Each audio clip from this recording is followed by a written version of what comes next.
नमस्कार आदाब, मैं फरदीन शेख। आप देख रहे हैं ऑल इंडिया 24 न्यूज़। आज दिल्ली के चीफ मिनिस्टर अरविंद केजरीवाल जी ने फेसबुक पर लाइव आकर श्री नरेंद्र मोदी जी से ये अपील की कि दिल्ली में गरीबों के लिए शुरू होने वाली घर घर राशन योजना को कृपया ना रोकें।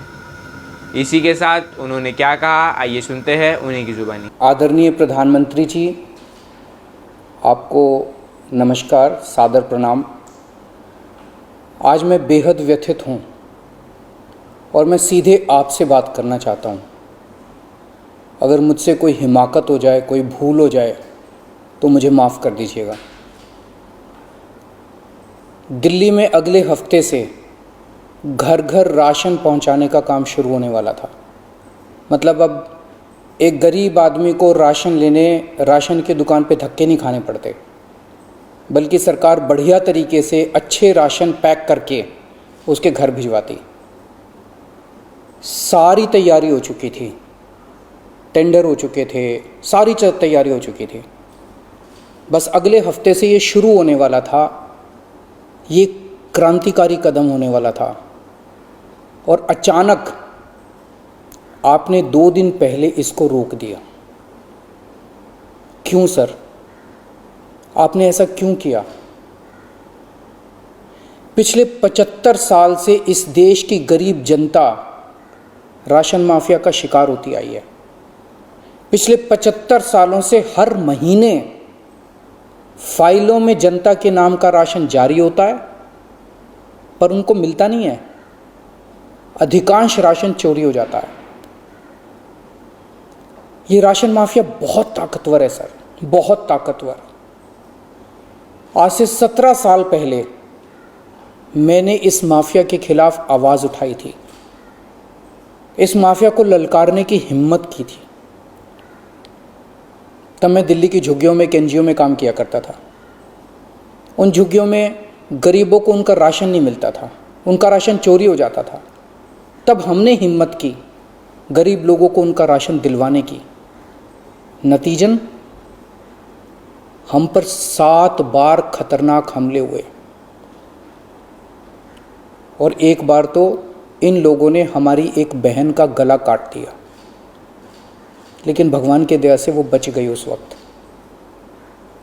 तब मैंने कसम खाई थी कि इस व्यवस्था को अपने जीवन में कभी ना कभी जरूर ठीक करूंगा।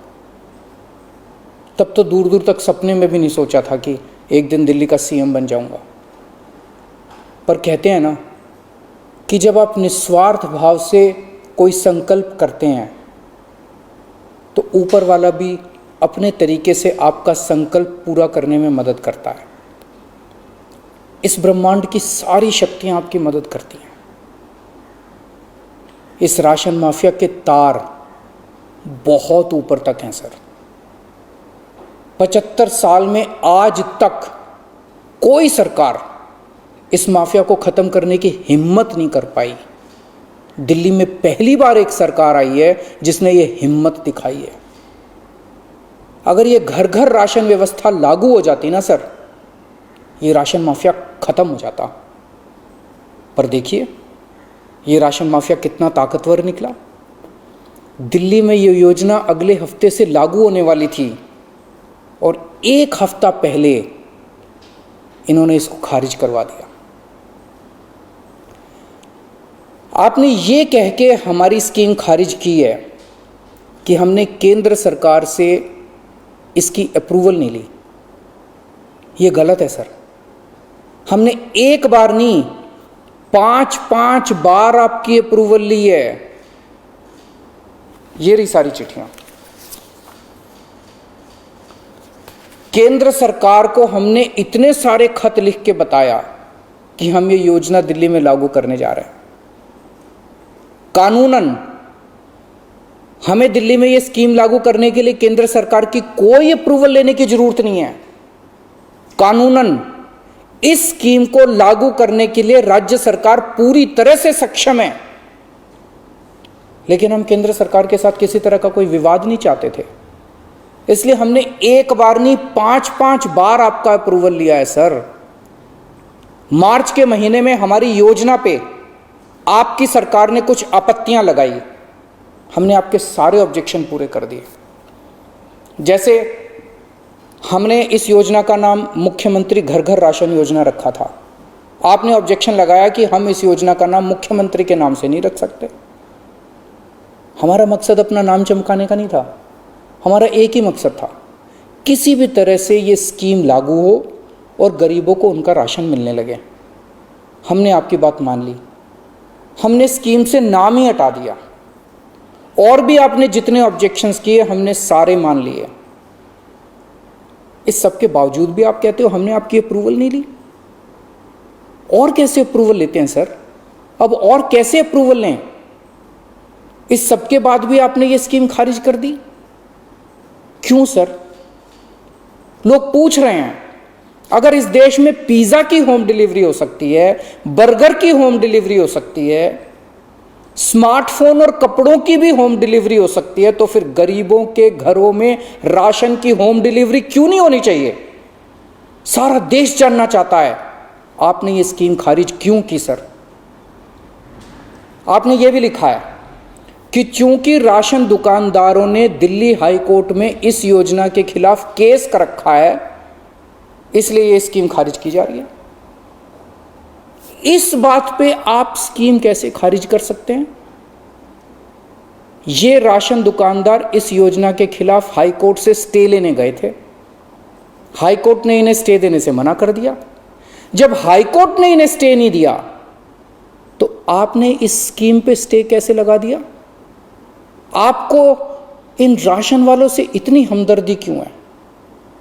अगर आप राशन माफिया के साथ खड़े होंगे सर, तो इस देश के गरीब लोगों के साथ कौन खड़ा होगा? दिल्ली के उन 70 लाख गरीब लोगों का क्या होगा जिनका हर महीने ये राशन माफिया राशन चोरी कर लेता है? उन 20 लाख गरीब परिवारों की कौन सुनेगा? और एक बात, उस हाईकोर्ट के केस में केंद्र सरकार भी पार्टी है। कोर्ट में केंद्र सरकार ने अपना जवाब दाखिल किया है। क्या कहा है कोर्ट में केंद्र सरकार ने? केंद्र सरकार ने कोर्ट में हमारी इस योजना के खिलाफ एक भी आपत्ति नहीं की है। जब कोर्ट में आपको हमारी योजना के खिलाफ कोई आपत्ति नहीं है, तो फिर कोर्ट के बाहर अब इस योजना को खारिज क्यों किया जा रहा है? ये कोरोना का बहुत कठिन समय है।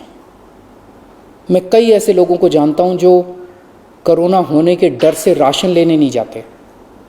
राशन दुकान पे भीड़ लगती है, लोगों को लगता है कि अगर वो राशन लेने गए तो उन्हें कोरोना हो जाएगा।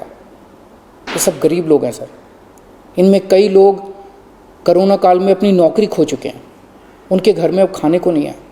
अगर हम उन्हें इनके घर तक राशन पहुंचाना चाहते थे तो इसमें आपको क्यों आपत्ति है? कहा जा रहा है कि तीसरी लहर बच्चों पे भारी पड़ेगी। अगर उनके माता पिता को राशन दुकान पे भीड़ की वजह से कोरोना हो गया तो उनके बच्चे भी तो फिर कोरोना ग्रसित हो जाएंगे। मुझे तो लगता है सर कि कोरोना काल में केवल दिल्ली ही नहीं बल्कि पूरे देश में घर घर राशन योजना तक या घर घर तक राशन पहुंचाने की इस योजना को लागू कर देना चाहिए। ये दुकानें सुपर स्प्रेडर हैं, राशन की दुकानों पे लगने वाली भीड़ से बचा जा सकेगा। कितने ऐसे बुजुर्ग हैं सर जो राशन की दुकान से राशन लेने नहीं जा सकते? कितनी ऐसी गर्भवती महिलाएं हैं जो राशन की दुकान से राशन नहीं ला सकती? अगर हम उनके घर राशन पहुंचाना चाहते हैं तो इसमें क्या समस्या है? केंद्र सरकार के कुछ ऑफिसर कह रहे हैं कि इस स्कीम के खारिज होने का असली कारण ये है क्योंकि केंद्र सरकार का राशन है। ये योजना लागू करके दिल्ली सरकार को इसका श्रेय क्यों मिलना चाहिए? सर यकीन मानिए, ये काम मैं रत्ती भर भी क्रेडिट के लिए नहीं कर रहा। मेरा सिर्फ एक ही मकसद है, किसी भी तरह गरीबों को उनका पूरा राशन मिले। आप प्लीज़ मुझे ये लागू कर लेने दीजिए। सारा क्रेडिट आपका, सारा श्रेय आपका। मैं खुद सारी दुनिया से कहूँगा खड़ा होके कि ये योजना मोदी जी ने लागू की है। और फिर ये राशन ना आपका है ना मेरा है, ये राशन ना आम आदमी पार्टी का है ना भाजपा का है, ये राशन तो इस देश के लोगों का है। और इस राशन की चोरी रोकने की जिम्मेदारी हम दोनों की है। इस वक्त देश बहुत भारी संकट से गुजर रहा है। ये वक्त एक दूसरे का हाथ पकड़ के मदद करने का है। ये वक्त एक दूसरे से झगड़ने का नहीं है। लोगों को लगने लगा है कितनी मुसीबत के समय भी केंद्र सरकार सबसे झगड़ रही है। आप ममता दीदी से झगड़ रहे हैं, झारखंड सरकार से झगड़ रहे हैं, आप लक्षद्वीप के लोगों से झगड़ रहे हैं, महाराष्ट्र सरकार से लड़ रहे हैं, दिल्ली के लोगों से लड़ रहे हैं, किसानों से लड़ रहे हैं। लोग इस बात से बहुत दुखी हैं सर कि केंद्र सरकार सबसे लड़ रही है। ऐसे देश कैसे चलेगा? आप हम सबसे क्यों लड़ रहे हैं? हम सब आपके ही हैं, हम सब भारतवासी हैं। ऐसे में हम सब आपस में लड़ेंगे तो कोरोना से कैसे जीतेंगे? हमें आपस में नहीं लड़ना, हम सबको मिलके कोरोना से लड़ना है। कल सब लोग अखबारों की ये हेडलाइन पढ़ना चाहते हैं, मोदी जी ने दिल्ली सरकार के साथ मिलके दिल्ली के हर गरीब के घर राशन पहुंचाया।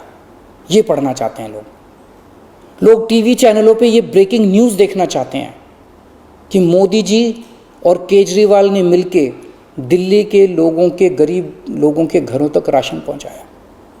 लोग ये खबर पढ़ना चाहते हैं सर, लोग ये खबर सुनना चाहते हैं। लोग ये नहीं सुनना चाहते कि केंद्र सरकार ने फिर से दिल्ली सरकार से झगड़ा कर लिया, कि केंद्र सरकार ने फिर से दिल्ली सरकार की एक और अच्छी योजना पर रोक लगा दी। मैं हाथ जोड़ के दिल्ली के 70 लाख गरीब लोगों की ओर से आपसे विनती करता हूं, सर प्लीज़ इस योजना को मत रोकिए। ये राष्ट्र हित में है, इसे होने दीजिए। आज तक राष्ट्र हित के सभी कामों में मैंने आपका साथ दिया। मैंने हमेशा कहा है कि राष्ट्र हित के किसी भी काम में राजनीति नहीं होनी चाहिए। अगर कोई विपक्षी पार्टी की सरकार भी राष्ट्र हित में कोई काम करती है, हम उसका साथ देते हैं। राष्ट्र हित के इस काम में आप भी हमारा साथ दीजिए सर। अभी तक की सरकारों ने देश के गरीब लोगों को 75 साल तक राशन की लाइन में खड़ा रखा। इन्हें और अगले 75 साल राशन की लाइनों में खड़ा मत कीजिए सर, नहीं तो ये लोग मुझे और आपको कभी माफ़ नहीं करेंगे। जय हिंद।